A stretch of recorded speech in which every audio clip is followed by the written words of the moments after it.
తాజా 30 big boss ఇప్పుడు దక్షిణ భారతదేశంలో ఈ రియాలిటీ షో గురించి ఎక్కువ చర్చ నడుస్తోంది.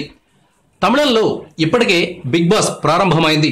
అతి త్వరలోనే తెలుగులో కూడా ప్రారంభం కాబోతోంది. తెలుగు భాషలో young tiger junior NTR big బాస్కు హోస్ట్గా వ్యవహరిస్తున్న సంగతి తెలిసిన విషయమే. హిందీలో బాలీవుడ్ కండల వీరుడు సల్మాన్ ఖాన్ హోస్ట్గా వచ్చిన ఈ ప్రోగ్రాం మంచి సక్సెస్ సాధించింది. తెలుగు తమిళ భాషల్లో కూడా ఇలాగే సక్సెస్ అవుతుందని నిర్వాహకులు భావిస్తున్నారు. తమిళంలో కమల్ హాసన్ హోస్ట్గా వ్యవహరిస్తున్నారు. ఈ ప్రోగ్రాం మీద తమిళ నటి దర్శకురాలు అయిన లక్ష్మీ రామకృష్ణన్ తీవ్రమైన వ్యాఖ్యలు చేశారు. బిగ్ బాస్ ఒక చెత్త షో అని ఆమె చెప్పారు. ఈ ప్రోగ్రాం వల్ల సంసారాలు రోడ్డున పడతాయని అభిప్రాయపడ్డారు.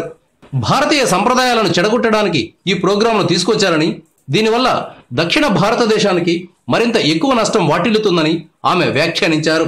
స్వేచ్ఛగా బతికే వాళ్లను బిగ్ బాస్లో ఒక చోట బంధిస్తున్నారని ఆరోపించారు. ఈ చెత్త ప్రోగ్రాంలో 10 కోట్ల రూపాయలు ఇచ్చినా తాను పార్టిసిపేట్ చేయనని ఆమె కుండ బద్దలు కొట్టినట్లు తెలిపారు.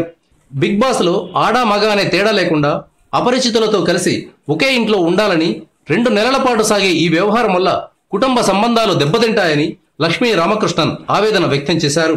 అందుకే తాను ఈ షోలో పాల్గొనడానికి సుముఖత చూపలేదని స్పష్టం చేశారు. బిగ్ బాస్లో పాల్గొనడం ఇష్టం లేకపోతే పాల్గొనకపోవచ్చు, అది ఆమె ఇష్టం.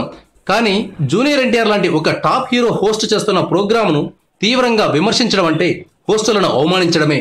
బిగ్ బాస్లో పాల్గొన్నంత మాత్రాన సంసారాలు కూలిపోతాయనుకుంటే అంతకంటే తెలివి తక్కువతనం ఇంకొకటి ఉండదు. తెలుగులో 16 నుంచి బిగ్ బాస్ సందడి చేయబోతున్నాడు. ఫస్ట్ టైం జూనియర్ ఎన్టీఆర్ బుల్లితెర మీదకు భారీ స్థాయిలో ఎంట్రీ ఇస్తున్నారు. ఈ ఎంట్రీ అదిరిపోతుందని ఆయన అభిమానులు ఆశిస్తున్నారు. Thank you viewers.